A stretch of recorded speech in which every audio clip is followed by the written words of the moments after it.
everyone, and thank you for being here. Thanks for coming along to what is session 2 in Dance For's 4-day symposium entitled Place to Dance. And over these 4 days we are asking that question, where is a place to dance? Or with tomorrow's event, who dances in those places? So looking around community. Last night we had a conversation, provocation led by choreograohers, which was at Nottingham Contemporary, that looked at dance in a visual arts and gallery context. So today's session really is looking at architecture and the body and the environment. So I'll hand you over to Jonathan shortly, but some of those themes around the artists we know who are very much creating works in using the influences of architecture or works within landscape and an urban environment. And so we have some panellists here, and Gabby will be joining us on Skype, and also then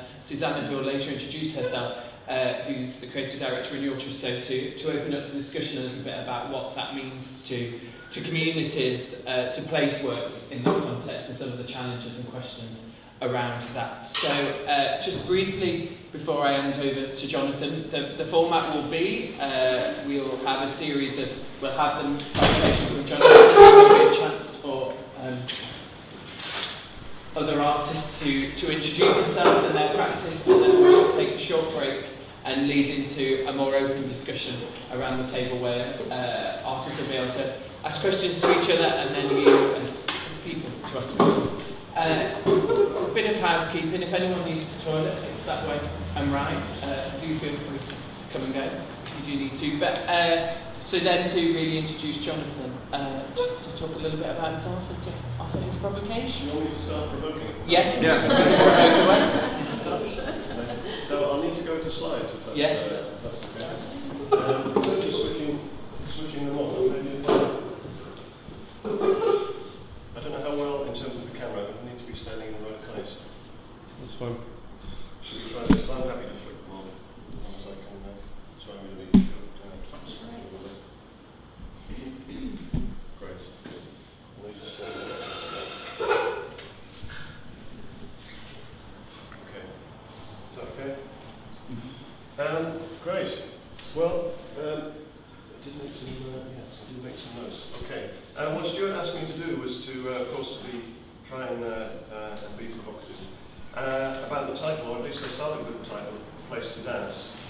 And as an architect, I said this in the blurb that's in the flyer. Seeing the words dance and place in the same sentence is already a kind of provocation. It's suggesting something really interesting about the way in which movement, architecture, the body, the way they're, in a sense, kind of already co-implicated in the production of places.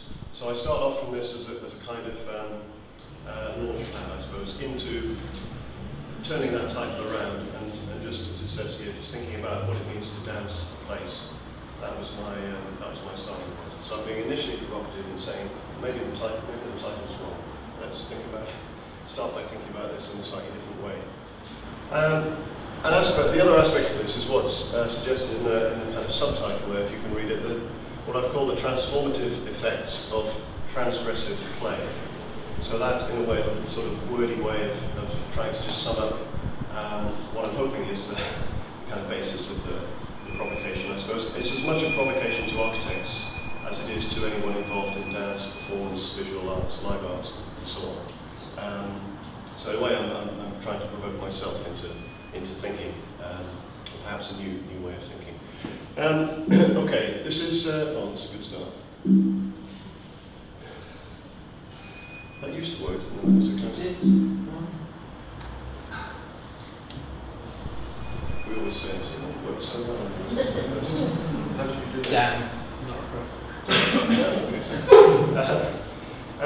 Okay, this is probably familiar work. If any of you have delved into this kind of area, this notion about a kind of performative idea of placemaking, and it draws on there are lots of references to this. 2 areas, particularly in geography, cultural geography, and anthropology, particularly which both have been influential in architecture. Tim Ingold is one of my favourite references in this area.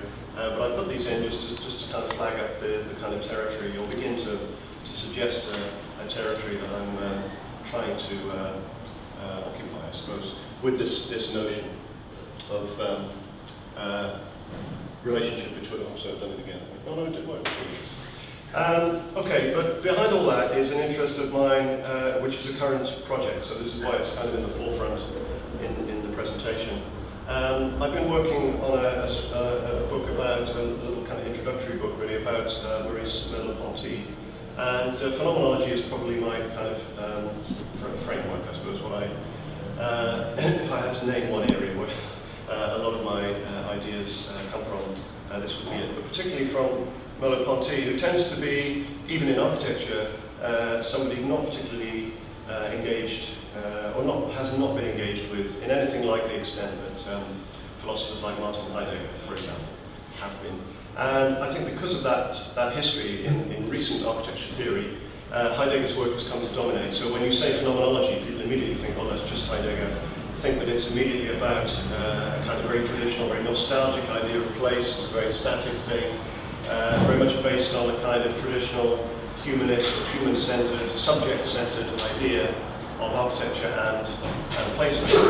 But what it does in architecture is suggest that or at least it's part of the background to the idea of these so-called genius loci, the spirit of place, as being something which has kind of timeless, essential quality, and it's up to architects to identify, or up to anyone designing in it, say in a place, to identify this and then simply just try and repeat it somehow, preserve it, capture it, reinforce it, project it into the future. But it's dominated by this kind of static idea.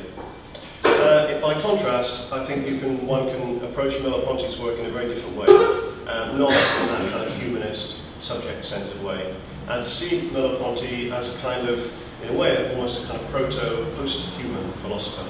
At least this is the way that I read him. I'm trying, in small ways, to try and resituate his work for architects in order to do that.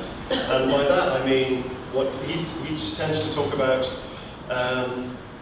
Subjectivity is something which emerges, it's not something given, it's not something we begin with and then have to try and reach out beyond the individual subject to engage with the world. He talks about a subject which emerges out of engagement, or out of just everyday life, out of experience. So subjectivity is something which is achieved, it's not given at the beginning. And performance, I would say, I think offers some interesting frameworks to think about that aspect of experience as something which has this kind of unfolding quality to it, through which we kind of discover ourselves, I suppose. We kind of construct ourselves as subjects through various ongoing processes of interaction with others, with objects, with the world in the broadest sense. Now, the other aspect of emergence, which I think is interesting, and Merleau-Ponty, when he's talking about language, I think is particularly useful in this issue, and it's work which is not always a particular essay on phenomenology of language, which is particularly, I think, useful. But I've taken a quote here from Phenomenology of Perception, which is Merleau-Ponty's major work, but he's suggesting here the way in which language operates, again in a sort of performative sense, so that language doesn't just represent pre-existing thoughts. It's not that we have thoughts kind of fully formed in the mind and then we simply choose a set of linguistic tokens in order to represent them. So language is not representing thought, it's actually realizing thought. So language in a way helps us to sort of produce thoughts, produce ideas. And he's suggesting here that when we speak as individuals, we kind of think we're in control of, we know what we want to say before we open our mouths. And of course, even anecdotally, we know this is not always the case. We are often literally surprised by what comes out of our mouths. And he's suggesting this is something quite profound. He's telling us there's something quite profound going on there, in the sense that language surprises us as speakers as much as it does our listeners. So language has that, I would say, again, a kind of performative quality in the sense of helping us to realize ideas. Now, the interesting thing, this is the essay on language, which I always recommend, of course, partly because it's short and readable, I would say. It's in a book called Signs. So it's one of his later essays on the phenomenology of language. What I think is interesting in this essay that he tries to do is begin to suggest how language evolves, how language changes, or basically how new language is creating. And he suggests here, I think, a really interesting, kind of compelling phrase, this idea of a process of coherent deformation. This notion that, of course, we're limited in the sense that we have to work with language as it exists before us, language invented by others. We can't begin to start from scratch inventing our own language. Nobody would understand what we were saying. So we have that as a limitation. We have to begin with at least the kind of tools that existing language offers, but we're always pushing against those limits, even in just an everyday sense. Each time we open our mouths and speak, we're changing language slightly. And he's trying to describe what this process involves.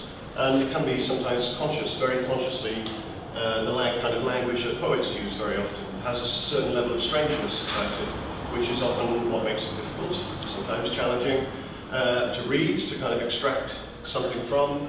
But what he's suggesting is kind of that deliberate playing with forms of language, those ready-made linguistic components, if you like, by coherently deforming them, twisting them somehow, arranging them in a new sense. Of course, again, is a component of that idea of that process of surprise, that idea that even us as speaking subjects are surprised by what we say. Okay, I'm going to make a jump forward. So that's a bit of historic, in a sense, recent history in terms of theory. I just wanted to flag up that one of the reasons why I think why Merleau-Ponty is so interesting right now is that he is being, in a sense, rediscovered. His work is having a whole new wave of influence, particularly in the area of cognitive science, or what's known as embodied cognitive science. And it's to do with realizing again, or trying to kind of rediscover, I suppose, the importance of embodiment in cognition, in the process by which meaning is constructed and so on. And this discourse also is influenced by recent findings in neuroscience. And this is one I think is particularly interesting, which is now, it's been around since the late 1990s, this idea, so-called mirror neurons system in the brain, which is activated by both ourselves. It's a system that operates when we're performing an action ourselves, partly also controlling our own movements, but the same system is activated when we're simply observing somebody else performing the same actions. So it highlights this very close link between action and perception, which is one of the key elements of Merleau-Ponty's understanding of perception. So back in the 1930s, 40s, 50s, Merleau-Ponty was already, if you like, anticipating developments like this. So I think this is an interesting. Why I think this is important in relation to performance will hopefully become clear in a minute. But it is something to do with this idea of performance from the spectator's point of view in relation to the performer. So there's the sense that performance encourages us to perform, perhaps, or inspires new kinds of performances in ourselves. But even just perceiving another, an act of performance, I think, even though we're not doing it, in a sense we are, according to this idea. The mirror neuron system suggests that even passive spectating is active in some sense. We're going through a process, what we might call it a kind of empathic process, somehow projecting ourselves into the action that's being performed. But it again, I think, highlights the closeness of the link between performing and spectating, which I think is really interesting. Okay, sorry for this one water. Just a high slight change of gear. There is something here, this is a link back in a way, a continuation of that discussion about mirror neurons. Just in terms of the way we read the environment, the American psychologist James J. Gibson coined the term affordances, suggesting that what we perceive in an environment, or what we first perceive, was our kind of initial grasp of a space was suddenly kind of introduced into a room, maybe blindfolded, we open our eyes, and we begin to make sense of the space we find ourselves in. He suggests that the first thing we do is that we make sense of the possibilities it offers us to do things. So that's where our sense of, if you like, our sense of self begins to emerge from a recognition of what we're able to do. And Merleau-Ponty uses the term I can rather than an I am. And he's taking issue, of course, with Descartes' famous idea of I think, therefore I am. He suggests that our first sense of who we are as subjects is based on this idea of what we can do, rather than who we are. So that's more abstract, and in a way a level that comes much later, a kind of intellectual construction of ourselves as subjects, where we say, yes, I am something. Prior to that is the more phenomenological idea that we engage with space, of course, through the body. That's the key thing, is what we can do is as much to do with our physical embodiment as it is to do with anything intellectual. So Gibson's idea here, if you look, obviously we see a handrail, or most of us, at least that are not skateboarders. I used to be a long time. I never did anything quite like this, but I would still see that as a handrail. Even if I was still a skateboarder, I would probably say, no, that's a handrail. That's not a skateboarding implement, it's not a skate park, whatever. Of course, if you can do this, you don't see a handrail, you see an opportunity, an affordance here. You're offered to again, realise yourself as a skateboarder in an urban context. This one you might recognise, this is Lucinda Grange, so-called extreme photographer. What I think is interesting about this one is that this is a place that nobody goes. And I'm going to try and finish off with an idea just about kind of traces, or the notion between temporary transience and permanence, the kind of notion of the event and the ephemerality of an event, like the skateboarder, comparing that with the relative permanence of, or potential permanence of traces that are left behind, how some of these practices kind of write themselves into the play or the history of the place. And of course this one doesn't, in the sense that we would never go there, most people would never see this site, but the way the photograph captures an event, I think, and gives it a kind of permanence is interesting. So having seen this, there is some sense of a kind of permanent change in our perception. So we might look up and see this eagle's head from the ground, it's the Chrysler building in New York, of course. And having seen the photograph, our perception, I think, is somewhat altered by the fact that we know somebody has been there, and there is some evidence to prove that. Okay, the second, the middle bit. This is getting, yeah. There's 3 bits to this provocation. Okay, the middle bit is trying to get us back into something a bit more architectural. I just wanted to highlight, and I'll go through these quite quickly. It's just a series of quick images. Something about the history of, well, in a way, it's something about the history of performance, but it's also about the history of public space in the city. This is an idea, of course, that goes back to, well, we tend to think to the medieval times, the kind of medieval origins of the theatre as we know it today, as something that happened in public space. And with mobile structures, with almost kind of installation pieces brought in such that public spaces could be transformed. That's one for Renaissance engraving, 1493, a series of stages. Of course, Passion plays are an interesting, in a way, a relic of this, or at least a continuing example of this. I mean, these do still happen in various places around the world in different forms. But it highlights the idea that the theatre is a kind of formal space. The notion of a stage separate from the auditorium, a proscenium arch, and the kind of formality of that separation of audience and performance is not is a fairly recent invention. It's kind of Victorian, more or less 19th century invention and kind of formalization. I know we can say the Greek Roman theatre has elements of that already, but in terms of the theatre model that dominates today, it's a relatively recent invention. And theatre, and you could say the kind of roots of theatre begin much more closely embedded with everyday life. That's really the point that I wanted to suggest. And paintings like the Bruegel piece, Battle of Carnival and Lent, just kind of, I think, usefully remind us of that. There's nothing very formal here about a kind of formal performance and an audience. If you try to draw a line, where's the division between the audience and the performance? It's quite hard to do that. You could do it perhaps on a micro scale. I mean, there's a sense that there's a little mini performance going on here, and there's a bunch of people here that, well, maybe they're involved in it, but maybe they're watching it, but that doesn't matter, and there's a certain interchange. I mean, you can see those, that's the kind of key that gets part of the battle. And, of course, Nottingham has this, there's an element of this, even in the history of Nottingham, in the relocation of the Goose Fair, which, of course, used to happen right in the centre of the city. Apparently until it got just a bit too successful, just a little bit out of control. And then before somebody decided, I'm not sure we can have this going on now in front of our new, what will be, of course, our spanking new council house. We can't have all this rough, out-of-control behaviour going on. So, of course, now it's just up the road here. So it's kind of on the edge. We kind of need it. It has to be there, but it's a kind of in a way become a kind of alter ego for the city, a kind of alternative. Foucault, I guess, would call it kind of heterotopia, kind of other, almost like an other city.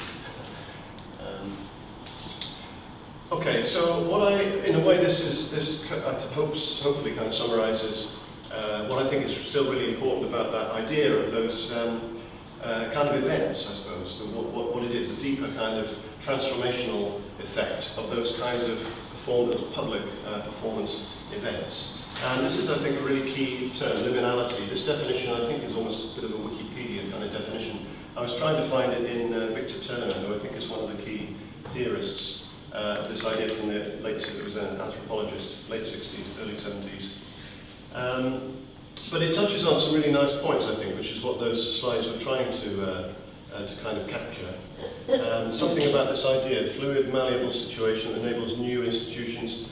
And I think some of those, what Merleau-Ponty was calling coherent deformations, are sort of allowed to happen. There's a certain kind of loosening of the bonds, if you like, of kind of normality, normal life, a certain relaxation of the rules, often quite literally a kind of swapping of roles in these kind of festival events, whether they happen in villages, whether they're agricultural festivals, or urban ones, often very similar patterns that get repeated. Okay, so that's that one. Yeah, so this was just a reminder about that, and we touched on this a little bit, talking with people at last night's event, about interesting time when theatre in the late 60s, early 70s, this is Richard Scheckner, the New York theatre director, who I put him up partly because he's somebody I think really interesting, has reached out, has engaged with architects and architecture students over a number of years. I was lucky enough to see a lecture by Scheckner in Canada in about 1994, which was a day, well, a couple of days of like a 3-hour lecture, his whole history of his life in theatre, fantastic, and then a day-long workshop where he got a group of architecture students basically to take over the building, take over the School of Architecture building, and through the day develop a series of ideas for small-scale performances really that would happen in different parts of the building, and then in the evening open it up to the whole school to then to come and take part in. And for me, as a young, basically a young lecturer, it was a real kind of eye-opening experience. But what I think is interesting about this period, going back to this late 60s, early 70s, is just the notion of a kind of, again, to do with breaking of boundaries, a kind of liminal stage in the history of visual arts and performance, in the sense where there's a sort of merging of forms and crossing of boundaries, but particularly with theatre, a sense of trying to rediscover some of that medieval history, in a way, or some of those qualities of theatre which turns itself inside out. And famously, this is the Performing Garage in Soho in New York, with a big roller shutter, which was just an industrial shed, literally a big roller shutter here, which some performances would open up and the performance would spill out onto the street. And the performances, again, would often be more durational. They might last all day, or the rehearsals might be opened up on the last day. Audience would come along and have lunch or whatever, eat and drink with the performers, and then gradually something slightly more formal would kind of happen at some point in the evening. But that linked back to those much looser kind of medieval examples I showed before. I think this is a good example of that. This, I think, might even be the last. Is this the last slide? Oh, there's one. Okay, nearly the last slide. Maybe this is part of the provocation, and this is one of the things I wanted to kind of finish on. It's just this idea about performance. In a way, this just kind of everyday notions about performance, about something happening in a space, which is fantastic. If you happen to be there, if you happen to be involved in it or to witness it, it's great. But what happens after? A lot of the really interesting performances. And I think we're getting better at doing this, but a lot of them just kind of disappear, and they're not visible in a way that I think they could be. We're getting better, I think, at recording them and finding ways of capturing some aspect of them, perhaps in a virtual sense, like we're doing with today's event, filming it and archiving it, putting it out online, all those things. What I like about this idea is that there's several things going on. There's a certain scale of permanence in that the line, of course, is there, or will be there for a few weeks after he's walked it. But of course the photograph, again, like the Lucinda Grange one, becomes an important, has a kind of permanence in capturing that. The fact that this thing happened And I've always been curious about this as an artwork, as to where the artwork is, or what it is. Is it the line in the grass? Not really. You'd think, well, it's the photograph. But of course, since then, this is one of Long's peak. I think he did this when he was still a student. The later work has kind of diverged, and he's worked in a way across all those definitions. And in some cases, yeah, the event is, or his performance for him as an audience of one, is kind of, well, that is the work in a sense.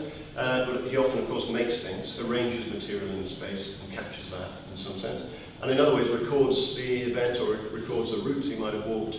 And that has a kind of permanence and gets perhaps exhibited in a gallery as a map with a route drawn on it and so on. Okay, well, there's that thing about the recording and the kind of writing of the event into the history of the place. I think for me as an architect is important, because obviously I'm used to dealing with more permanent lumps of stuff, physical stuff, and dealing with the more transient aspects of the performance, even on an everyday level. For most architects it's quite difficult, it's quite problematic. And most architects tend to shut that off and think about their building as it's finished and it's perfect on day one. Well, it's the best it's going to be when it's handed over day one. And as soon as you open the doors and let people in, then it's all downhill. So you get it photographed, maybe the day before you let people in. James Sterling, famously, when he designed the Claw Gallery, the extension of Tate Britain, wanted to have an opening of the building first without any paintings in it. I don't think the Tate let him do this, but I think he did do it at this Staatsgalerie in Stuttgart in Germany. Had an opening of the building empty, just so that you could, of course, enjoy the architecture properly. But anyway, Merleau-Ponty, the quote from Merleau-Ponty is just, I suppose, just to sum up. Of course, it's self-explanatory, but it's just that idea about how important that sense of us to sort of finding ourselves in the things around us, objects, buildings, places, people, and so on, and how they reflect back to us something about ourselves. Yeah. Okay. Is that okay? I'll stop there. Yeah. Thank you. Take a breath. Thank you.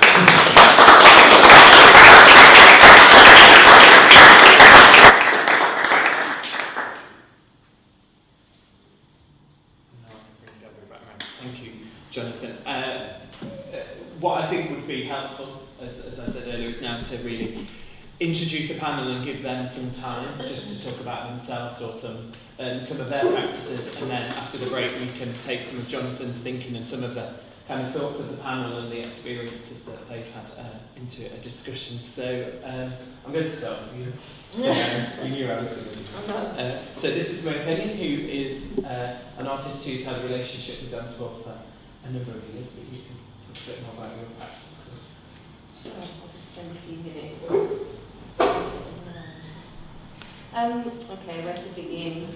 I've been working as a dancer, a choreographer, a live artist, a producer, and all kinds of things. I make work for studios, outside, in mountains, in streets. I guess I'm trying to not define myself as a particular artist that works with certain confines, but I think there's a kind of thread that goes through the practice, which is of interest in how walking can be used as a choreographic practice, or to talk about working rurally or in urban landscapes and using environments as certain scores. I suppose the first works that Dance for supported like 10 years ago, or some of the long distance walking projects I did, were to do with this kind of sense of our experiences as the performers.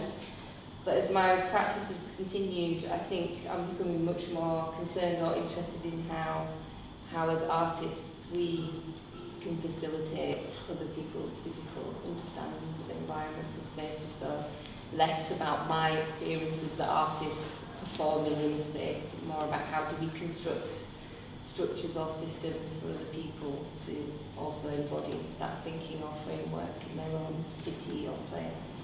At the moment, I'm currently working on a project in the Culhane Mountains in Scotland, which is to do with really looking at how women experience this particular landscape, based on a book by Nan Shepherd that was written in the 40s called The Living Mountain, and just thinking about the plethora of writing by men, kind of mountaineering circuits, there's not actually very many female writers that aren't just talking about sort of, yeah, women's roles in how mountaineering developed. So it's sort of moving away to architecture, but essentially I'm interested in how women talk about their experiences and how they can bring about an understanding of their own sort of tacit knowledge and embodied knowledge into when they're walking in the mountains, and that somehow will then inform how I make the next dance performance, which will happen outside, and it will be a performance, but also through leg walks and workshops. So that's where I'm currently at the moment. There's a few of these things that I made for a dance floor a few years ago, which we could pass around as well, called Step by Step, small sequences for a city. I made these with my other collaborator, Neil Culhane. And they're just small provocations about just bringing people's focus and perspective to framing moments and seeing the city in a way that's just very small. I'm not interested in creating the huge spectacular performances, but I'm interested in how people can just see where they live or how they experience where they live in these very small ways. So you can have a look at those as well later. I think I'll leave it there. Simone. Gabby, as you're hovering in the background. So Gabby's joining us via Skype from her home. So Gabby, do you just want to introduce yourself a little bit more and some of your practices and works? Yes, I can. Yes. Gabriele Reuter I'm in Berlin right now. And I work as a dancer, choreographer, and almost urbanist. Just this week, finalizing my MA in urban studies. And I work between Berlin and Nottingham, and I've had a long relationship with dance floor in several different ways. And one big body of my work is making works for the stage, very quite, I would say, traditionally for black box theatres. And the topic of those works, of the most recent works I've made, was around the notion of space. And I think very naively or basic on the notion of space as material, so very directly the space around me as using as material and understanding as material. That turned into a research more to do with connecting with place and with an interest in cities. I've made a series of city lectures that connected to the theories of Georges Perec, and I would say also that the situation is so an idea of putting different maps on top of each other and understanding different, like making an inventory of different types of spaces in different cities, like Paris and Santiago de Chile and in Utrecht. I also did that.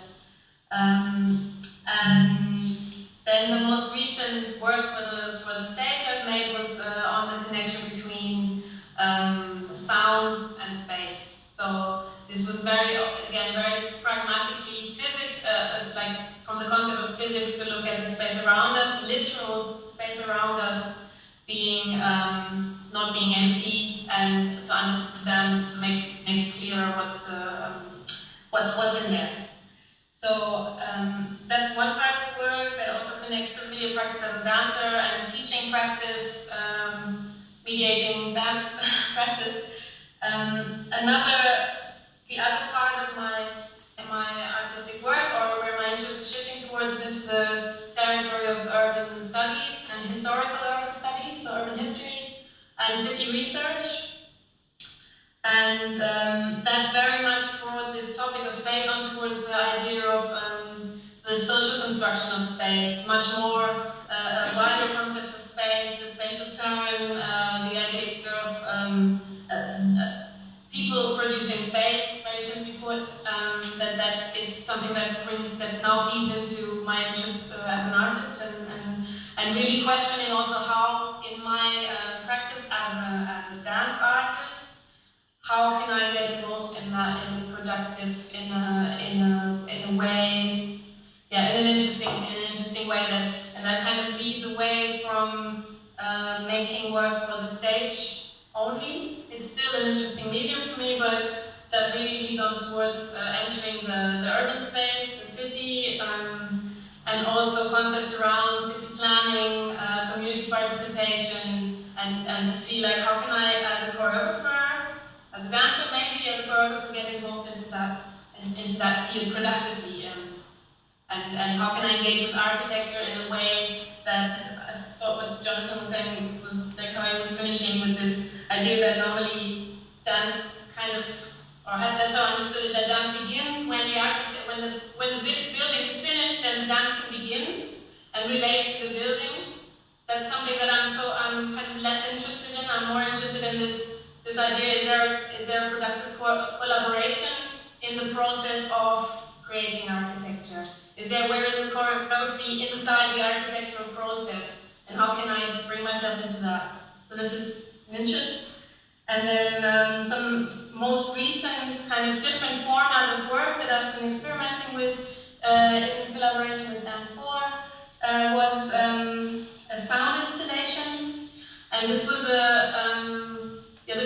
sound installation based on the recordings or interviews with the people of Sentiments and Arms, with their memory of social living, of work, of housing in Sentiments and Arms. And this was shown this was made for Backlit Gallery in Stanton last September. And that was, it was done in collaboration with the sound artists from Berlin here, and we edited together a whole range of interviews, and then looked at how to place these stories, different stories around different subjects, around the gallery space in Stanton, and kind of invite the audience on a journey of engaging with memory somehow. And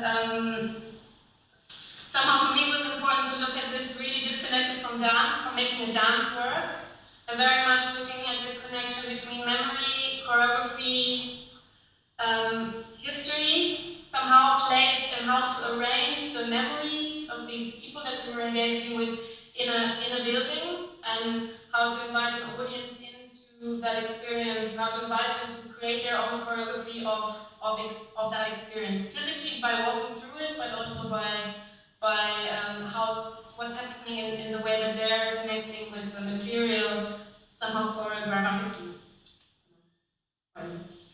So that's, at the moment, these are the fields that I'm working in, the practical dance work, the new installations, this new format with installations, and very pragmatically, the MA that I'm writing on is about Nottingham, and it's about community participation in urban planning processes. So that very much brings the very down-to-earth and pragmatic level of, for me, questioning how can artists be involved in these processes of community participation. What is the moment for them to be involved? What is not the moment for them to be involved? What are the power relationships there?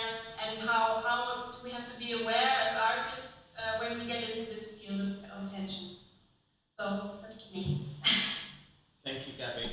Which leads nicely to Susanna Bedford, who is the creative director of the Renewal Trust in Nottingham. And Susanna is someone we've worked with on a number of projects, but also someone I regularly email and say, can we bring this piece of work to Sneinton and St Anne's? And we've had many conversations, and part of today, the discussion will focus on some of those audiences and what it means to place works in those contexts and really engage those audiences. So, do you want to just say a little bit about yourself and some of the kind of works we've done together, other projects you've been involved in those areas? Definitely. Thank you.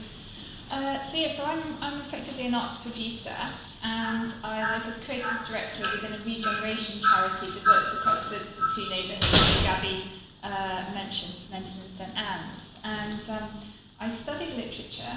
I discovered live art at Nottingham Trent. I then became a producer in theatre in London for a few years, and then I moved back here and became an arts funder within a dance department at the Arts Council.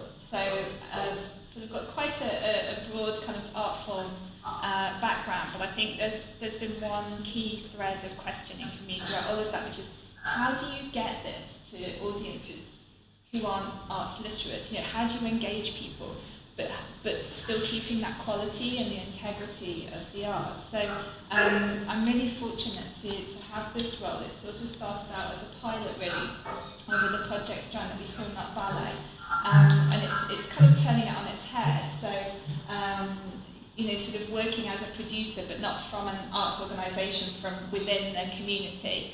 And we partnered with the Birmingham Royal Ballet and the Dance 4, and we developed this quite a large scale participatory project. So it's working with 60 young people across the 2 neighbourhoods, and that was quite an eye opener, really, because that was about bringing something very unexpected to an area. So people started with, the notion of sort of taking ballet to areas of urban deprivation. It's been done before in Ballet Who, but for these areas it just seemed very incongruous. And so I think that's what my work has been trying to achieve in many ways is, for instance, we did a Museums at Night project with Rankin, the fashion photographer, on the St Anne's allotments, and that was two very different elements coming together, or having the European Arts and Theatre Festival within a community centre. So it's, for me, it's about how do you transform a place and how people feel about that through art, through events happening there. And with Dance 4, we've done quite a few projects now, so they've kind of ranged quite a bit from thinking just about the outdoor performances. Some of them are site specific. So there was Spill, which was the dance extension that was on Windmill Park. That was on a playground, and that was kind of made purposely for that space for families. And then we kind of think of something very different, like a street dance project with Lone Twin, which I was a volunteer, which was incredible.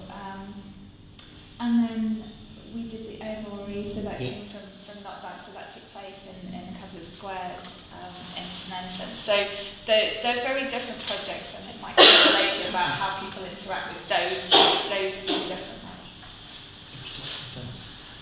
And then Bruce and Anne-Marie, who have just come to a period, at the end of a period of research, and are about to embark on another period of research, working with agriculture and farm in Lincolnshire. So do you want to talk a little bit about that project yourself? Would you like your slides? Yeah. So I'm Anne-Marie, and my practice is around creating situations or scores or frameworks for bringing people together and more in connection to each other and land. So those sort of structures can take different forms, so they're not always performative. They could be around doing a practical task together, they could be around feasting or preparing and cooking a meal together. They can take lots of different formats, but I guess what's important is the design and the framework quite often relates to landscape, active relationship to landscape. So I kind of started off my arts practice of being more, I did a residency on Arthur's Seat in Edinburgh, which was more looking at how people relate to a kind of iconic monument in one sense, and also a park, place to walk your dogs. Looking at all the different ways that those people's stories in relationship to that landscape interacted on a more kind of recreational or contemplative sense of what landscape means to us.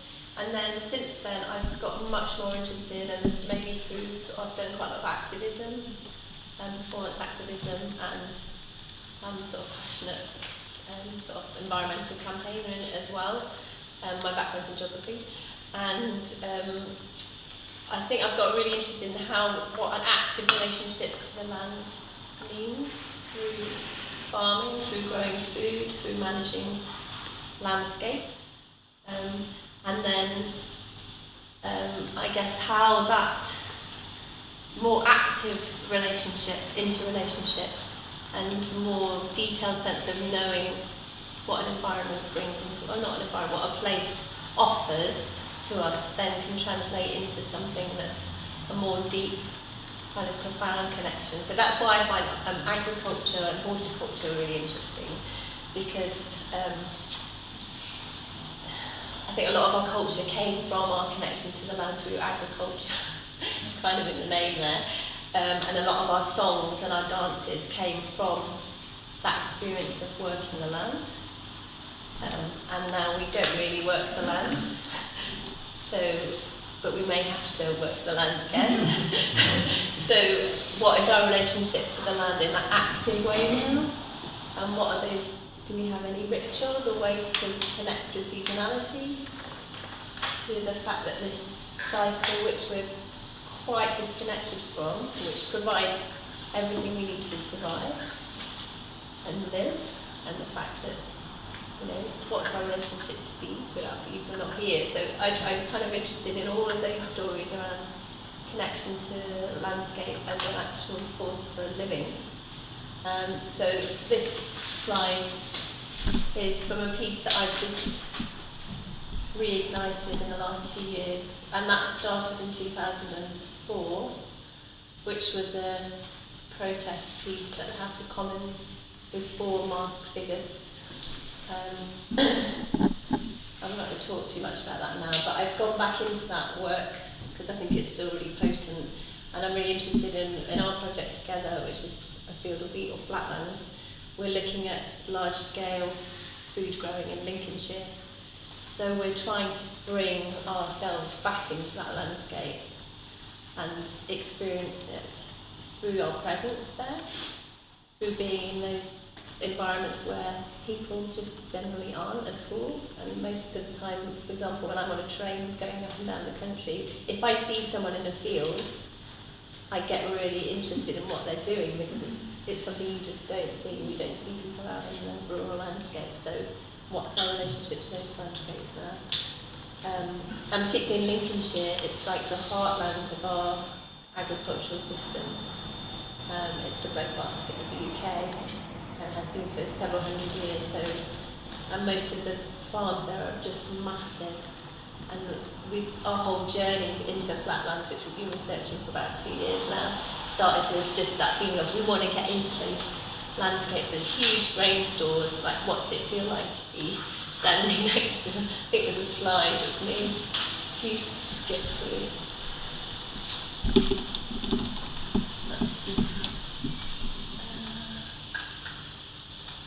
We got one of the grain store. Yeah. This one coming in. Oh, right, I didn't know. There. So sort of looking at the human being in these the landscapes that are designed not for people to be, you know, it feels quite precarious even being in that space as a human being, because you will be in a bit in that space. So that's where we're at the moment in terms of that project Flatlands. And then I think if you go back a few slides, keep going back there, back one more. So this is just an example of a piece called Abundance, or Abundance, from a project which was called Abundance, which is an urban harvesting fruit tree urban harvesting project that I created with Stephen Watts. And this is quite a spontaneous dance, which was choreographed in about 20 minutes on an allotment, specifically for that space, with a piece of music that was gifted to the project by a musician. And I guess this just shows it's about, I'm really interested in creating new forms or new rituals around that relationship to food, place and seasonality. Can we skip to the one person jumping up and down? Yeah, there's one on the landscape. So I'm Ruth, I'm based in Sheffield, and I guess for quite some time I came from a fine art background, and I make work with a number of different medium, but I kind of found a spiritual home, if you like, as a sort of sculptor filmmaker, but I never made sculptures or very rarely make films. But somehow I felt at home there. And then, yeah, But I think a lot of my work for about 10 years was very much rooted into an investigation, a genuine interest into how things are and how they work, and that is the driver for me. I want to find something out, and then that really kind of excites me. And then normally what I do is I go through this crash course of learning something quite crudely, and I sort of somehow experiment with that understanding of learning, and then I present that as the work. So the process is sort of revealing of all of these contradictions and idiosyncrasies that come out of trying to understand the systems by which we organise ourselves. So I've done a lot of things with mapping and stuff that really explores perception of time, distance, speed and scale, and how technology has completely shifted those. So I'm often interested in transportation, moving through the landscape, and how transportation kind of shifts our perception of moving through the landscape. And measurement becomes a really important part of that. So the human body comes in as a kind of resistance, reluctance for me. I always end up kind of doing these performances, or this, I realise these conceptual ideas, and then I have this moment of realisation where it's like, oh shit, I'm going to have to be in the performance, aren't I? Rather than wanting to use the body as any tool of expression. It's like, oh no. Here we go again. This one is a piece called Past Signal, which kind of explored the basic physics of the speed of light and speed of sound. Stuff, you know, a lot of the stuff that I learn is kind of, you know, really sort of primary school or secondary school stuff, but there's a kind of imagination in it. There's something that it's a given, so much of a given that it becomes invisible again. So this is a performance that I've done in a number of different places where I build special shoes. They're basically metal plates on the bottom, stuck on the bottom of trainers, and I jump up and down in a far landscape. And the audience, whether it's sometimes live, sometimes film, are at least normally 200 metres, 250 metres away. So it's like 324 metres for sound to travel in a second, give or take wind and propagation and stuff. So you kind of just get the delay of light and sound. But the way I frame it becomes kind of really important. So I was really interested in ideas around signal to noise ratio and clarity, so how we understand how far something is and how you can present a performance to kind of really emphasise or play with that. So I did that for a number of things around that, around sort of, I guess, invisibility really, and measurement and human scale, or whatever that idea of human scale is. But more recently, I mean, I guess that placed me very much in the land, but rather than kind of, the focus used to be, I guess, on about the phenomenon and the perception and the materiality or the science itself. That placed me in the land, and then that kind of started to open up the world of what we're doing to this land, how we kind of build our infrastructure and navigate through it, but also what's the impact of that on the land. So that kind of opened up into this world of, I guess, you know, the environment and the ecology and all of the things that are kind of so kind of potent today.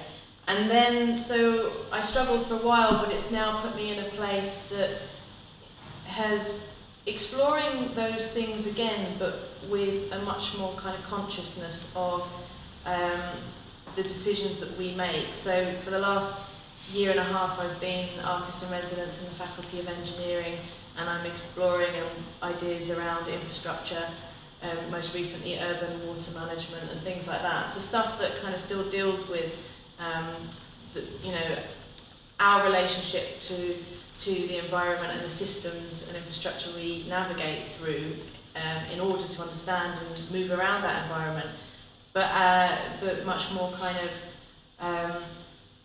around kind of like questioning the impact of those. And then I do a lot of walking as well, and that would kind of maybe explore our administrative and bureaucratic systems. So I did a piece in collaboration with an artist called Ian Nesbitt, where I walked the bureaucratic Sheffield, the boundary line of the metropolitan city of Sheffield. So the line itself is a kind of bureaucratic administrative line, but when you walk it, you start to kind of reveal some interesting conversations and very difficult walking around private land, down streams and scrambling. And of course the collaboration with Anne-Marie, which is kind of where we came together on the idea of sort of, my drive initially wasn't so much around food production, but kind of more land management. But over the last year, that's kind of, you know, melded into a messy pot of lots of different ways of understanding industrial mechanisation of processing the land, whether it be food or roads and infrastructure. Thank you. Thanks everyone. We're just going to take a 5-minute break now for people to get teas and coffees, and then we will open a discussion about Jonathan's provocation and some of the things that the panel has talked about. So thank you. So we've kind of heard from everyone as the panel, and what Jonathan and I just discussed now. Jonathan's got a question that's kind of been a bit of a thread through what everyone's presented, so Jonathan will offer that and then a chance for the panel to respond, and then we'll open up to you to kind of share your thoughts and ask some more questions. So Jonathan.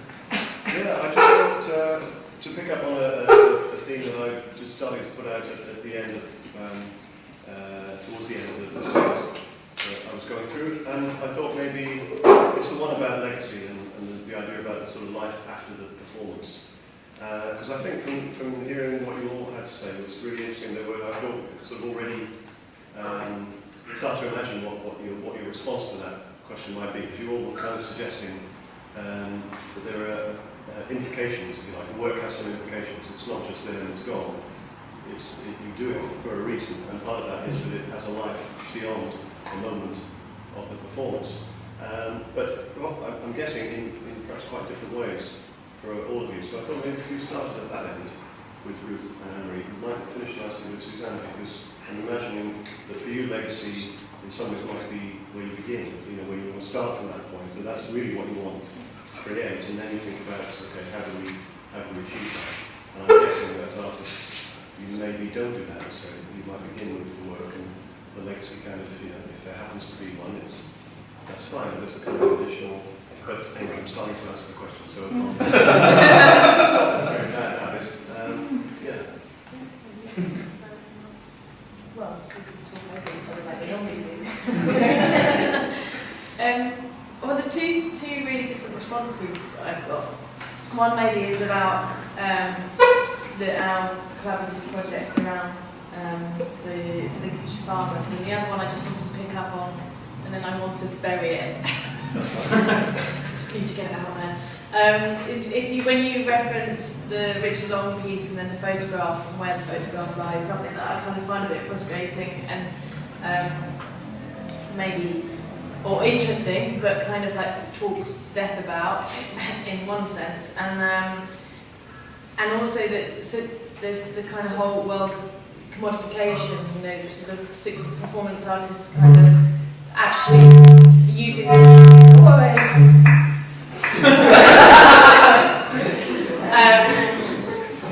kind of using the body in visual art in the first place as a performance to kind of non-commodify, to stop making objects to become part of the market, which was really important. And then you kind of had this cycle of you know, ending up documenting the performances or the aftermath of the performances, then the photographs becoming part of the quality kind of thing. So there's kind of that legacy that The whole Abramovich. yeah, exactly, which has been talked about a lot, and I just wanted to flag it up and put it there. Then another sense of legacy, and I have a real problem with the word legacy, I just don't want to use it, quite frankly, but putting that one to a side, I think I'd quite like to explain briefly about one aspect, or the central aspect of our project, which probably does go into a form of legacy, but maybe we wouldn't use those terms, where one of the focuses of the project is that, well, we're trying to get to now, after quite a long period of research, working with 3 different farmers across Lincolnshire, all focusing on wheat growing, is that we're getting a collective of people together across possibly around 50 people, who we're going to buy shares together collectively to grow a field of wheat that's not been sown yet. And that will be the central core of the project, of which around that a number of performances and invitations to the land and actions to become part of that process of the growing and celebrating and decision making on how that wheat's grown. So I think in terms of kind of it's fine to use a different word. This is what I'm to find out. Yeah. Same words mean very different things. Yeah. So I guess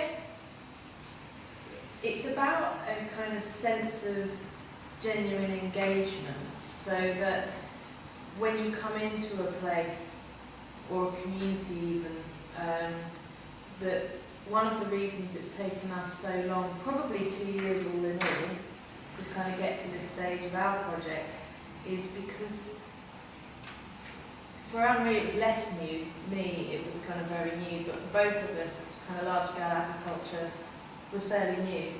And I felt that, you know, you need to really, you can't kind of go in and then come out. And actually, the cycle of wheat growing takes, you know, a long time. So we've only seen 2 cycles, and we're only now going to start again on a new cycle. And, you know, so I think, and also when you get the opportunity to bring very diverse people together, which is what we're hoping to do, people with different shares and stakes, so people in the agricultural business, the farmers themselves, the local communities, the general public who consume, then if you're talking about creating a framework to get them to understand the process from a maybe new perspective, and also to start having a dialogue amongst each other, then that takes time and a serious amount of investment in lots of different ways. So for me, legacy comes from a sort of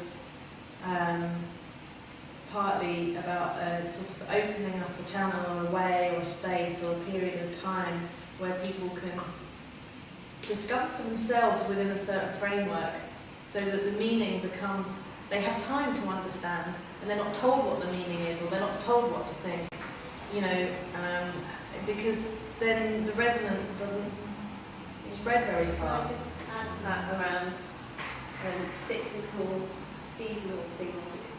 That's a really helpful way to sort of keep coming back to something, but in a new way. So I'm working on a project with Loughborough University, and this thing about time, it's potentially a 50-year project, whether I'm still there at the end. Funding only for a year. and I'm funded for potentially 10 years to do that on a you know, not on a huge level, but there's something about that investment framework which doesn't normally operate within the arts, where somebody said to me, this project needs 10 years to become established, and for that's only 10 cycles of seasons, that's only 10 harvests, and by that time, at that moment, then the community is more involved and my position is more withdrawn. So I go from being a catalyst to someone who's just part and effective of people that are just doing something. So yeah, that's maybe one. And I think that idea of time, which is kind of where we started to initially work together, that's what brought us together in one sense, becomes really fascinating, because now we're in a really interesting place where we have to be able to try to imagine quite some years into the future to understand how we make the decisions and what decisions we're making now. And I think that's one of the really interesting challenges that we've got, because we can't tend to see past our generation of our own children or their grandchildren.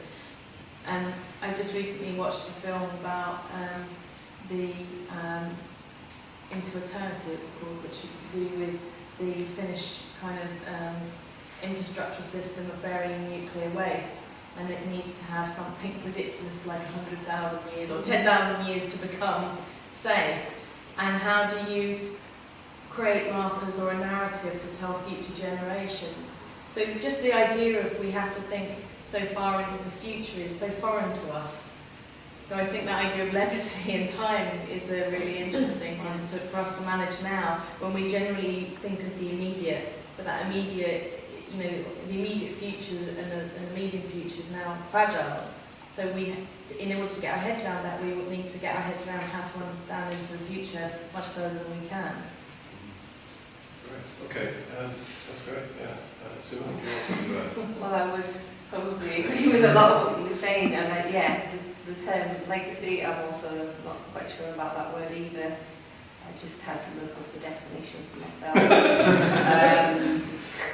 So there was quite a few different ones. So I might say a gift or an invitation is probably more closer to what I'm interested in talking about in terms of a legacy. But yeah, I think sometimes, I'm interested in giving people a gift that somehow roots the work back to them, and how the artist actually again becomes invisible and leaves the process. I mean, that's not always possible when you're making performance work, but actually, like for instance, a 3-month residency, which is a kind of general, kind of, you know, commissioned piece of, you know, in terms of a monetary aspect.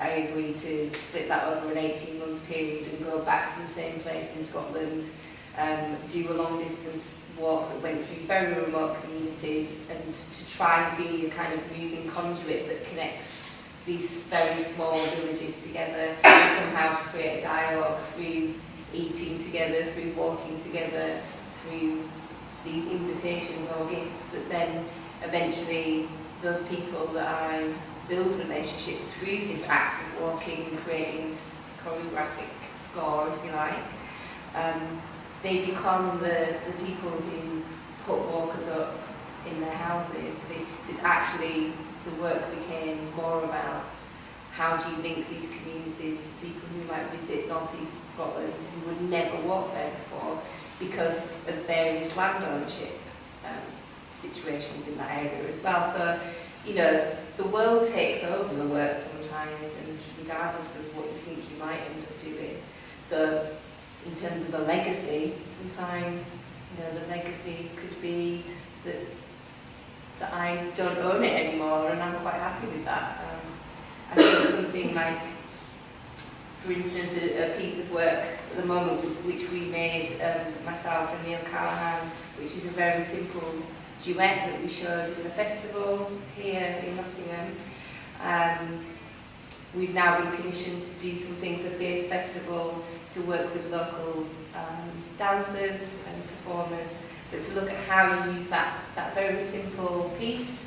And we'll be working with a young architect from the AA as well, who will be in conversation with us about how do we look at space in Birmingham, how do we reconfigure or mirror back to people who live there, potentially through these very simple and quiet and slow acts.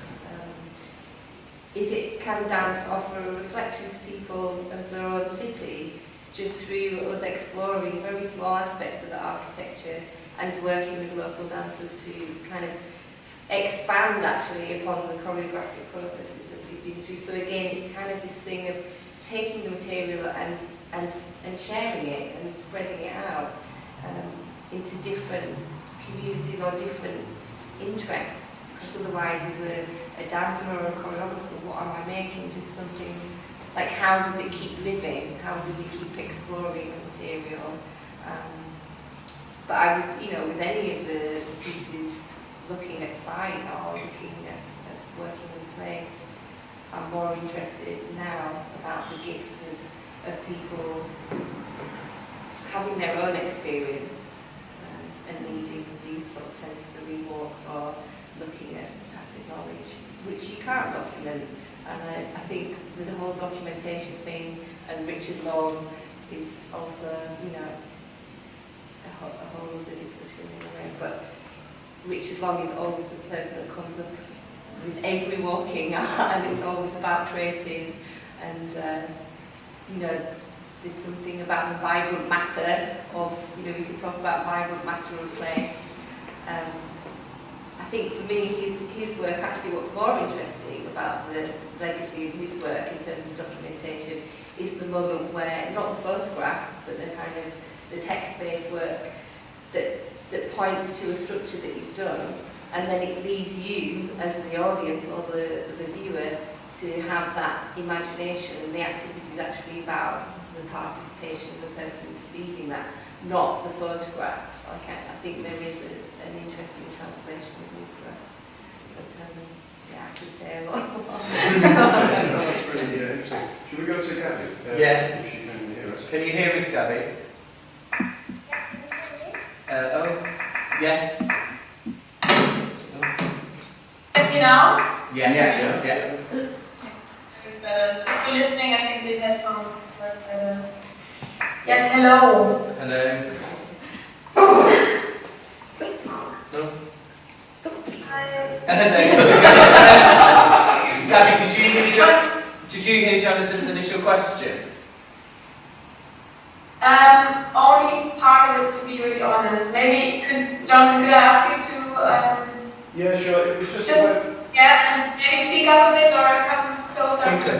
it was it's just about the implication or the longer term implications. What remains at the end of the work. So it was about the longer term implications, Gabby, and what remains at the end of the work. The word legacy is being talked about. Yeah, the word legacy I picked up for Sanford. Yeah. Yeah. Okay, I'm improvising a bit because I didn't. I had a feeling it was that kind of question. While this was Ruth talking, right? Yes. Just talking, yeah. While she was talking, also some parts I caught and some parts I didn't. So I made up my own story of what the conversation was going on. So what it really led me to think about this aspect of time, and that we're here to talk about architecture and dance, and that's really like substantial difference between the two forms, two art forms, that how they work with time and how they work with legacy. Like dance is so much of a momentary nature. It's about the moment so much, or in history, or it's just the way it's perceived. It's a moment, a thing of the moment. And architecture is so much about creating it takes a lot longer to create a work, and it's very much, the idea is about its legacy, about it staying, about it when it's done, then it's there. And this is I think it's a really interesting thing about the two forms meeting, that they're so, in their nature, so different. And again, what to make of it. And I think then what I thought of the work of Ruth and Anne-Marie, that it's so interesting that they're working on much longer time spans, on projects that could be lasting potentially over 50 years, which in the sense of working with architecture, it's nothing. It's not very long. So to kind of rethink the idea of what dance, what performance work, what choreography can be in the sense of time, to say it's not, let's think about this in the span of 20 years, or 30 years, or 40 years, a choreographic project that already makes it come, for me, like makes the two art forms come much closer together. It's a different way to approach each other somehow. So this way I thought was something staying with me, very interesting. In terms of my own work for legacy, I think what I'm interested in now in terms of the sound installations, that it's a form of a living archive of a building or of a neighborhood. So that part of the way of making work like this, hidden spaces installation and sentiments and ants, is to see a part of the project. There are different phases to the project, and one part is the actual building relationships inside the community, developing the material together through memory. Then there is the act of the installation. But then the third step is, how does this archive, this living archive, continue? How can it stay available, and how did it somehow change the place that it was engaged in? But it can only, from my understanding,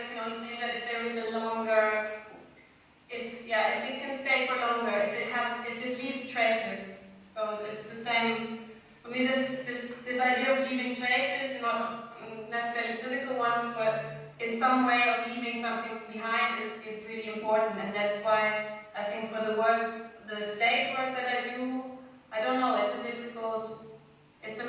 a challenging question. How do I leave traces with a performance work in a city that I've toured in? It's a difficult question. It's not as easily solved, I think.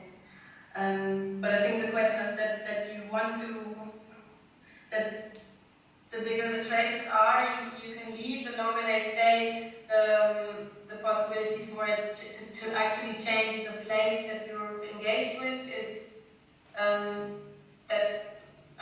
think the change is more apparent if the traces can stay longer. Otherwise, it has this momentary moment of intervention, urban intervention. It's there for 5 minutes. Some people remember it, and then it's gone. And if that changed something, if the change initiated in an audience member, then provokes an activity later on that changes on, like that, that is very, very relevant and important. But I think it's something to be aware of when working in this urban environment, and when really attempting to change with the act of embodiment, with the act of movement, with the act of performance in urban spaces, when you really want to achieve something, or when you want to leave change the place, then you need to think about legacy. Otherwise, it's there and then it's gone. So. Thank you. That's good, yeah. Thank you, Gabby. Do you want to pick up on that just briefly, and then we'll open that to discussions. Sure. Yes. So I have to think about the end point, because that's my purpose really, is to sort of think about how we can bring something positive change to the lives of residents who live in the neighbourhood. So some of those are more obvious and more visible and ones that we create. So they might be, for instance, with our ballet, bringing in dance formings that young people and their parents are aware of what a career in dance might look like and how you might do that, and what a broadening of horizons might mean. And then there are sort of more nebulous kind of ideas of legacy, which are more about the psyche of people and place. And I think street dance for the Young Twins is just such a perfect example of that, because Tom will remember this. It kind of used the geography of Smenton to have sort of small performances that kind of culminated in one at the end. And I think I'm interested. Gabby was talking about it needs to do longer term to create a resonance, because actually that performance, I don't know when it was, 2009, 6 years ago, it still gets talked about. And I had some glittery blue shoes that Jay Mason, the choreographer, insisted on being part of it. They were on the pavement, and someone locally, if I photograph them, and they do keep appearing every so often on Facebook. So I think, but what that creates is that then leads to other possibilities. So the idea of something called adjacent possibles, which is you do that, and then that kind of allows you to take your community onto something else. So for me, that's something like that has allowed us to kind of layer new and maybe more risk-taking things on top of it. Yeah, that's interesting. So it has a kind of cumulative effect. So in some ways, the previous phase might not be so obvious, so visibly evident to an outsider. Yeah. So those involved, you're building on it, you're using that. Absolutely, because afterwards the phrase I heard the most was not just to me, but a thank you to the project for showing people locally what was possible, because I think especially when you're working in urban areas that are kind of known for being an area of deprivation, people kind of internalise that, and therefore the place internalises it. And I think what we're doing is sort of coming slightly left field, and maybe that word intervention, but it is a kind of a blowing open of sort of possibilities, and that affects people in a way that can't quite be pinned down, because it's about how they feel about what's possible. You're really just changing that physical space, beyond that moment. Well, it's really open to now for questions and discussion. If anyone wants to pick up on most of this cross connections between the speakers. Stuart and I will try and maintain I think one thing that interests me, Alison's taken a photograph of my feet whilst I'm dancing, and it's this idea of Richard Long's photograph, and Cecina as a beat. The work is the dance itself is dance and story. The photograph itself is a photograph and a story, but there's a relationship between the two. So in many ways, the legacy is not necessary. I mean, and it's interesting about the photograph. It's always interested me. Who's the artist? Is it the photographer? Is it the person that's doing the dancing? And what's the relationship between the two of them? And I think that's always really interesting. I think the other thing that's interesting is positive and negative legacies, and skateboarding comes to mind on that in terms of urban design, because I'm an architect as well. And a lot of thought and effort goes into stop people from skateboarding on certain materials. And you now have designs where you have like little bits of mat sticking up, or you have little kind of indentations in the stone to prevent people from skateboarding in certain areas. That's a legacy. It's a negative legacy. And a positive legacy would be like Buenos Aires, when you've got Argentine tango. You then have the black and white tiles on the floor. And so you then have a richer space set within the landscape, the urban landscape, where people can design. So I think there are legacies, and they're not always the ones that we think of. They're not always our conscious legacies. They can be a completely different one. Yeah, that's it. So it came up last night in the discussion about gallery-based work. Somebody worried about some flamenco dancing going on their nice apartment. The legacy of the imprints. Yes, which I'm not really excited about. Fantastic trace of this amazing movement on the. But that's as an architect with a kind of mischievous way, hoping it was someone else's floor, not mine. But it's an extension of the Richard Long idea, isn't it? It's this kind of this mark on the floor.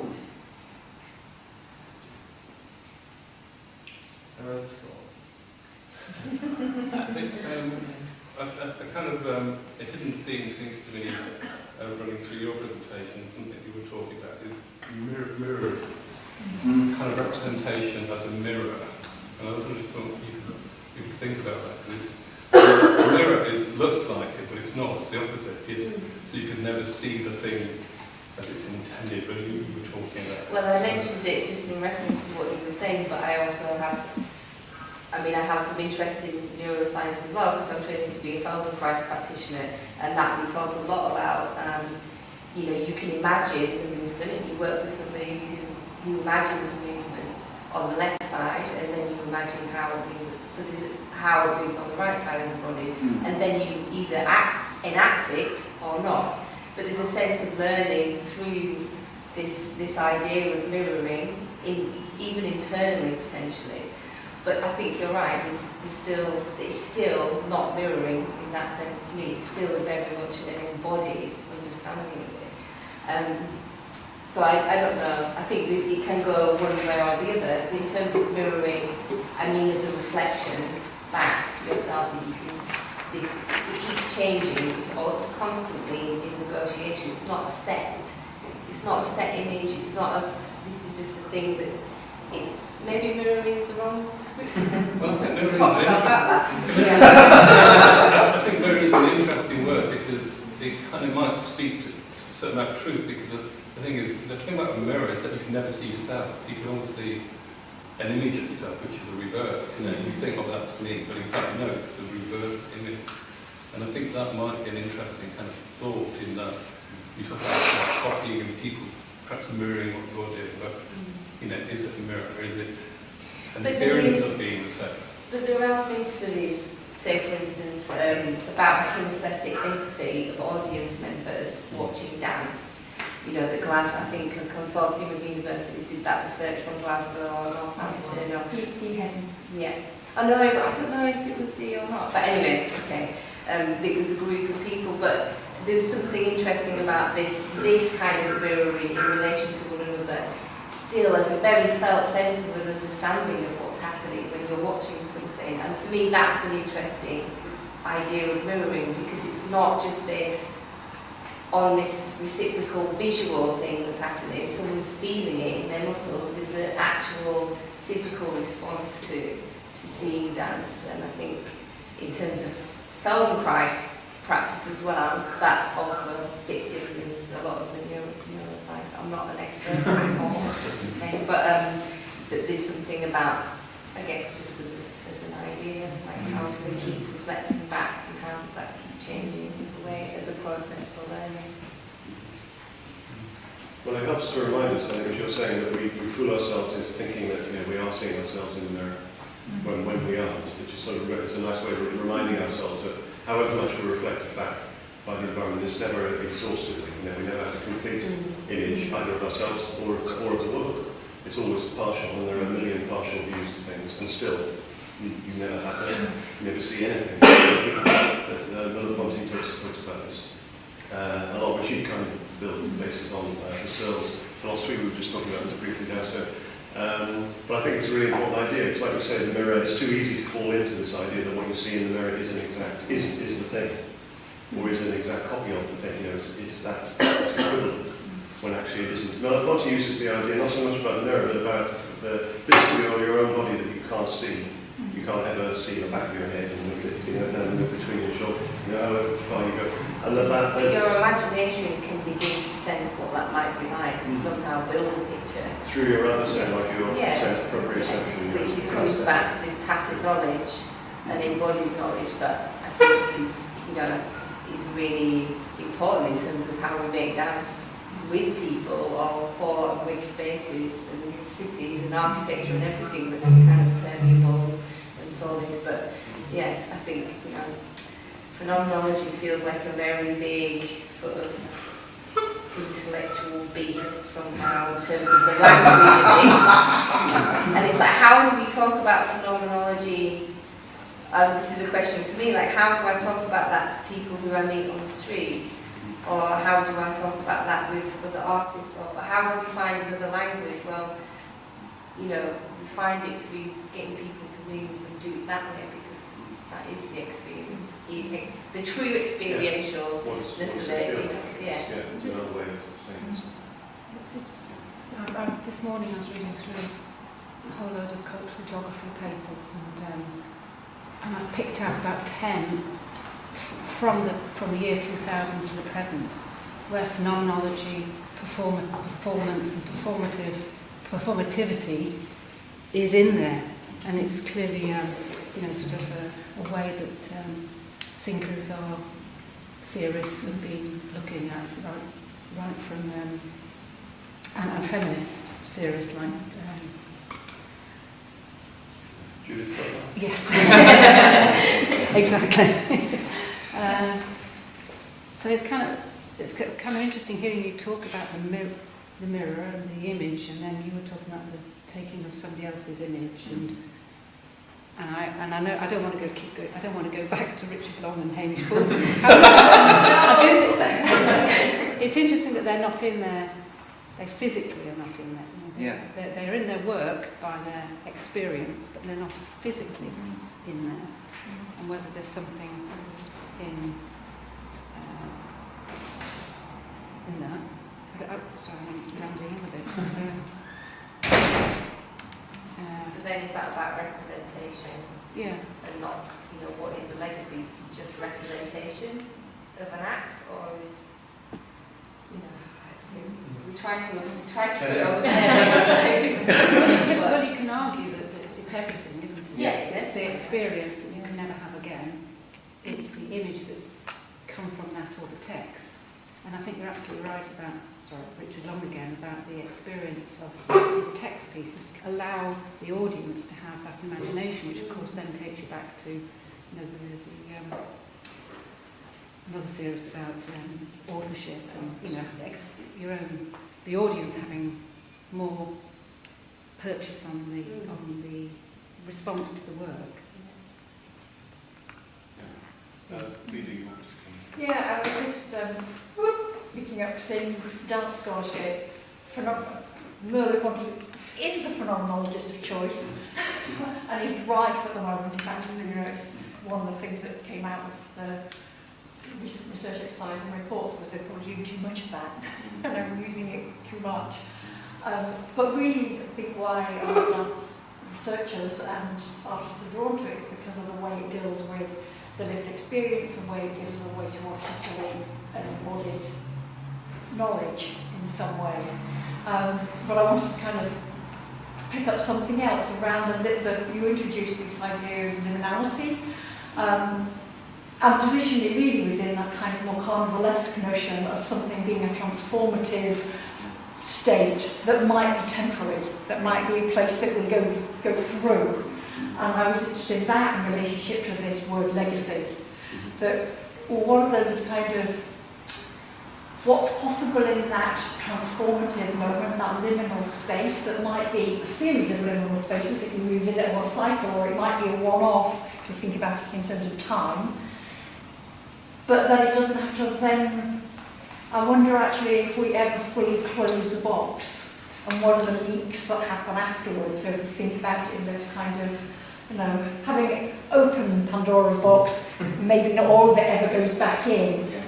And so if you think about legacy in those ways, and what are its kind of leaks, what is it that we can't put back in a box having opened it, whether that gives kind of, that resonates in some way with the practices. Very much so. Yeah. I think the flashing of the idea of actually a performance happening without anyone preparing, without anyone being realising for it, gets rid of the thresholds. No one's ready for it, and suddenly you have this experience happening like that, and suddenly it stops. And the legacy of that is very different from someone who's decided they're going out for a nice evening to go and see some dance, and they're going to kind of have a drink of wine, and then go into the space and then watch it and come out again. And and those are thresholds, those are liminal processes you go through. And I think they make it safe. I think they mean control what the legacy is going to be. Whereas the other one is completely unsafe. You have no control of what the legacy is. You have no control about who's going to be there, anything like that. So safe for who? Safe for the audience or safe for the performers? Because the audience actually in flash mobs are certainly now very contrived and organised. So it's actually pretty safe for the performer. There's something about a different relationship between an audience of choice, that's organised and made a trip to go somewhere specifically, as opposed to somebody who might come across something and make a choice to stay with it or not when they come across it. And whether that makes a difference to the way you understand them. That was part of a question I've been doing, maybe a little bit more to you, Susanna, in that way of people going into those spaces, some of those communities we've all talked about, and I know we've talked about the farmers, and when you've gone into those, is there a resistance? Do people want those works of art in those spaces? How does... I think it's really interesting because when you're working in these particular neighbourhoods, it's about territory, and it's safety for many of those residents is about the known. And so when you're bringing something that isn't received ideas of what dance is, so it's not straight out of something like popular culture, because some of those people might not have been introduced to some of the work that they're more familiar with, so that's quite confronting for them. And when we were rehearsing street dance with lone twins, so we were just in small sort of individual groups on the street, and we were doing it in the evening because we were trying to work around people's schedules. And there seemed to be a pattern of, so you get a group of kind of young people would come into it and they'd immediately go into confrontation with it. So they would be, swearing, trying to intervene, mimicking it, and so sort of just talking to them, just kind of saying, oh, this is what we're trying to do, and you're welcome to watch, but this is when it's going to happen. And so just that kind of what I always call the hand-holding, which on a project like Not Ballet takes months, but actually for that you have to be very immediate. And then the next kind of that moving through that kind of transformative process would be, oh, was it like Strictly, or was it like this? And then you sort of say, oh, no, it's like that. And then you sort of get to a point, always where they kind of stay and watch for a bit, and then go off about their business. And I just remember one guy just going, good luck with your dancing. And it just, you know, from that kind of confrontation to that, so that in itself is a transformative effect, and the leaks from that, we don't know what they are, because they've just kind of moved through what we're doing. But yes, it's the leaks that I'm interested in, but that's where there's a lot of responsibility, I think. I think that's the word leaks really excited me inside of Pandora's box, and it also kind of made me equally jump to the other side, which is you know, the data, the evidencing, the empirical, you know, how do we sort of make sense of this and grasp? And then I quite like this, you know, I think kind of Gary mentioned it earlier as well, the sort of the ephemeral, the moment, the sort of spontaneity, the, you know, or not, or the intuitive, and all of this stuff that's so embodied in place and dance and moment and things like that, kind of being sometimes of a different world of the notion of what it is we're trying to do, which is there's a kind of invisibleness and a potentially here, and then there's this sort of desperation to order and organise and make visible and evidence and things like that. And maybe it's not obviously that clear, but there's an interesting kind of at the centre of both these things there's a kind of fundamentally different sort of something. I mean, as part of the Flatlands project, what I'm going to try and do is work with, we've got these 3 farmers, and I want to just do a little private harvest ritual with each of them, which it probably won't get documented. So how does that, what's that? But do you think they'll repeat it next year? I don't know. I don't know, but it feels like that they're really up there.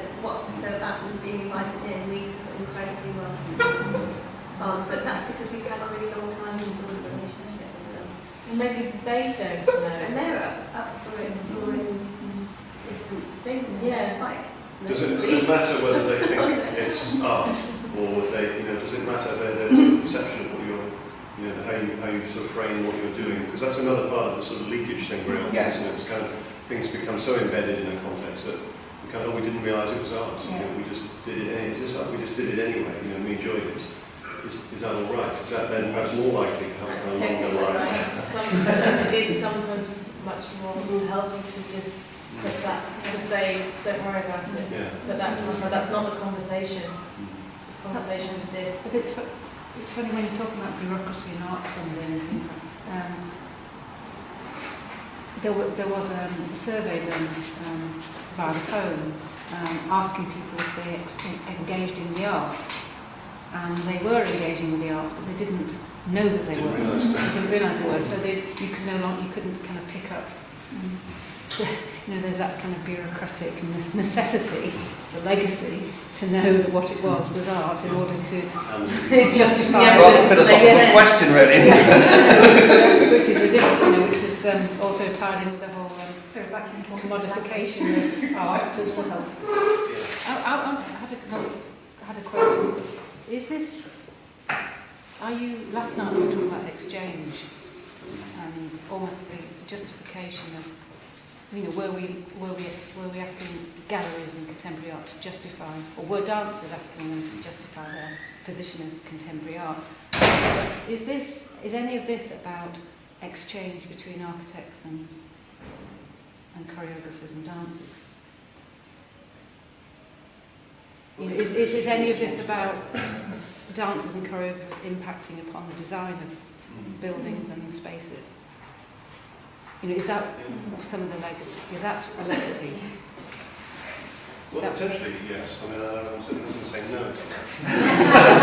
You then come across this permanent ephemeral, don't you? Yeah. You know, architecture in normal circumstances is permanent, whereas dance is very ephemeral. And actually, the interaction occurs when they start not being. When one starts becoming more permanent and having legacies, and architecture becomes. Yeah. Well, like the 1% for Art initiative, whenever that started 20 years ago or so. I guess most of those 1% were spent on a big thing, sitting on, you know, the turd in the plaza kind of model was, because you want something concrete, or whatever, company boards want something concrete they can show at their annual shareholders meeting. This is what the money was spent on. And that's a challenge, I guess, isn't it, as well? I mean, given the kind of art that we're we're talking about the idea of you being an artist in residence. I can't remember which one of you it was, but engineering, it was Loughborough, wasn't it? Well, we're both are a bit different. I'm an engineering at Sheffield. Oh yeah, in Sheffield, that's right, you were talking about. I think that's really interesting, because that seems to me like it challenges that this is 1% for art model, in the sense that you engage with an artist, their practice. It's not just making an object to sit outside the front door. It's becoming more embedded in the culture of the organisation, potentially, but I don't have a huge experience of this, but it seems like an interesting model. So I'm just thinking, it seems to me that your project on collecting memories and around the Backnet project with Dance 4. That's Gabby. Sorry, Gabby. Gabby is all finishing on your thing. I'll relay it to you, Gabby. But it seems to me that project, all attached to the design of a new building, and then sort of something that's to try not be a new building being imposed on a community, but actually be integrated into their thinking and their the desires of the community in some way is all part of that kind of trying to help an art process be integrated with a community process. Did you hear, Gabby?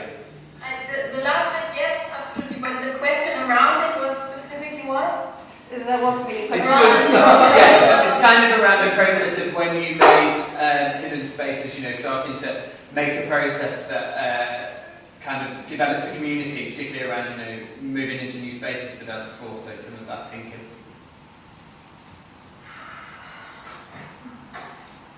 I think hidden spaces particularly for me was a massive learning curve in terms of all of the whole complexity around artists being interested, getting involved with a neighborhood, and lots of different types of communities that are part of that neighborhood. And how do I engage with that without what can I offer to that place, and how can I not try and impose any idea of something that I want to do with them into that neighborhood? How can I really engage into a dialogue that's productive? And there's that opened a whole range of questions and complexities about what's my place as an artist in entering a community or entering a neighborhood and working with them. So I don't know exactly how, maybe you can ask a little bit more specific about the thing. So because I don't want to just say, it was great and I learned a lot and it helped Dance 4 to move into the community. Like I can say all these things now, but it's much more complex than that, and it's really it opened lots of questions for me around, also in terms of entering a territory, an unknown territory for me, entering the everyday life territory of a local neighborhood that I don't know, and that's some. I think it's a fragile place for artists to work in. So that's, I don't know. I guess I'm opening more questions now. Maybe tell me if there's some. Thank you. Yeah. I feel like someone should, in a way, almost define or open up what we define as architecture. Because actually a lot of this is we're talking about is social spaces. But when you use the word architecture, often you might think, of these permanent bricks and mortar, and a lot of artists are talking about actually the social and the political spaces, not that necessarily the physical buildings. Yeah. As long as it's walk, I see architecture as everything around me, wherever I am at any given moment. Exactly, yeah. And I think the only person in the street, if there is such a thing, sees architecture as man-made bricks, cement, etc. I think if you went down the street now and asked people what architecture was, I'm sure they'd say that. I doubt if many would say what I would say. But straight away I can see that you... No, I'm a teaching assistant, but before I'm very much a long-distance walker. I helped run the Long-Distance Walkers Association for, I'm the longest servant, I call it almost that servant. In its history, I've been helping for 28 years, out of 43 now, just that it's existed. So I'm very particularly interested in I'm interested in what everybody does, obviously I'm particularly interested in what you three do, because I know to see that you're very interested in walking as well. That's what you do. But I guess that walking practice, somehow came out of making work at Nottingham University as a student, and how architecture and social spaces define how we walk through spaces as well. And then you go on long distance walks and you see the politics of also, how people manage landscapes, or you have to negotiate. Or how you negotiate. You started talking earlier about, you talked about a walk where you ended up walking, trying to walk through buildings that were in Wales, or through streams. Yes. Because it's a view. Sometimes we do that because we go wrong, but sometimes we do it because it's just, they're just there. Well, it makes you really acutely aware of it, and I think that's one of the things that I really like about kind of the body as a kind of understanding of ourselves in terms of human scale. When you rely on just what you have as a way of navigating and moving, as opposed to any expanded technology, including maps or anything, maybe, but that, you're already up against this way that somebody else has come from a very different place in order to place that path or that fence, or to move that, and then suddenly it's like this fence is really real when it's just you. Especially if I put two of you, it's like, only one of us is flexible. Well, some of the building the fence, rather than the fence move. Unfortunately, we are extremely flexible. We can go down and go through, we can go over sometimes, go under it and stuff like that. I'm just working on the South West Coast path at the moment and doing a 2-day walk there. Yes. And literally, I'm working with climate scientists, and the walk is about change, and you can physically see the change. Bits of rock are literally falling away. But it's only by being there. It's only by being there that you can feel that change. Like someone can tell you that that's happening, but unless you're physically there, or like we stood outside Dover last year, and then we saw a photo. We took a photo there, and then 3 weeks later, that bit of gone. That's very much architecture, isn't it? Yeah. When the paths have to be rebuilt, or the Dawlish line has to kind of get rebuilt. But you can only do that through physical embodiment of being there, I think, to actually feel that, and that's why I'm trying to take the walk there to look at. I did the entire walk in 1982. That's a one-off walk. Oh my God! Yeah, 25.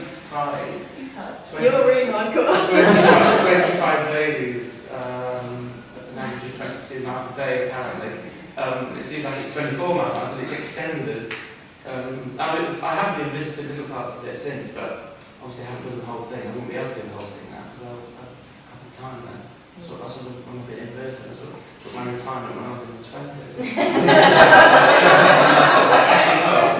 That's not impressed, but it sort of worked. I'm sure it'll go wrong one day, but it's okay at the moment. So it would be fascinating to go back and actually walk the whole thing. I find it harder now, I think, when I do it then. I'm sort of danced and all.